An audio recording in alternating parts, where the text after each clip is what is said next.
Hello mga kapapa, kumusta kayo? So for today's vlog, so nag-crave na tayo sa Bagnet Pares. Kaya pumunta tayo dito sa Barangay Ano, sa tabi ng Angel's Burger. Kasi may nakita tayo dito ng parisan na may toppings na Bagnet Pares at Chicharong Bulaklak Pares at kung ano-ano pa. So pinuntahan natin siya para malaman kung masarap nga ba ang pares nila dito. Kaya pagdating ko, nakita ko kaagad ang Bagnet at ang Chicharong Bulaklak na nilalagay sa kanilang pares o ginagawang toppings. Kaya mag-order na tayo at nag-order na ako ng Pares Overload. So yung Pares Overload ay may laman na Bagnet, Chicharong Bulaklak, only rice at only sabaw. At binigay na nga sa atin ang overload pares. Kita nyo naman ang lalaki ng gayat ng Chicharong Bulaklak at ng Bagnet. So sa halagang 100, masasabi kong hindi ka lugi dito kasi ang lalaki ng gayat.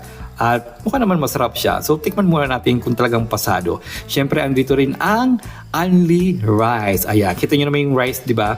So dito sa rice, mas gusto ko kasi yung sa pares na partner ay yung buhaghag na kanin. Mas masarap talaga ang partner sa isang pares or sa sabaw ang buhaghag na kanin. Ayan, so bago natin tikman, lagyan natin siya ng chili oil, fried garlic at ng spring onion na mas lalo nagpapasarap sa lasa ng ating pares. At syempre, lalagyan natin yan ng ali kalamansi. Yan, kahit ilang kalamansi ang ilagay mo dyan sa pares mo, walang problema kasi maraming kalamansi dito. Ayan, nakatulan na natin yung sabaw. So sabaw muna tayo magbabase kung anong lasa ng sabaw. Ayan.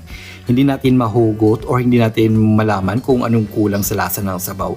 Kasi pag masarap yung sabaw ng pares, madadala nito yung lasa ng toppings. Kaya nakadalawa tayong higop muna ng sabaw para malaman natin kung anong kulang sa sabaw. Ayan, di ba? Hindi ko maintindihan kung anong lasa. Ayan, sige, isip. Isipin mong mabuti kung saan sila nagkulang. Kung saan sila nagkulang, kung sa asin, magic sarap, ginisa mix, bahala ka dyan. Sino ba naman hindi matatakam sa gantong pares, di ba? O, di ba? Yung pares na may chicharong bulaklak, may bagnet, may maraming sili. Sino ba naman hindi matatakam sa oras na ito? Kung wala kayong kinakain sa mga oras na to, lunok-lunok na lang muna ng laway mga kapapa, ha? Lunok-lunok muna. Siyempre, hindi tayo papahuli sa kanin. Only rice to, di ba? Only rice. Hingi lang ng hingi ng kanin kung hanggang ilan kaya mo, di ba? Siyempre, wag papasobra, alalahanin mo, high blood ka. So, ang hatol ng ating panglasa, so unahin natin sa toppings, yung sa bagnet at yung sa chicharong bulaklak, wala akong masabi na kakaiba. Masasabi ko lang masarap.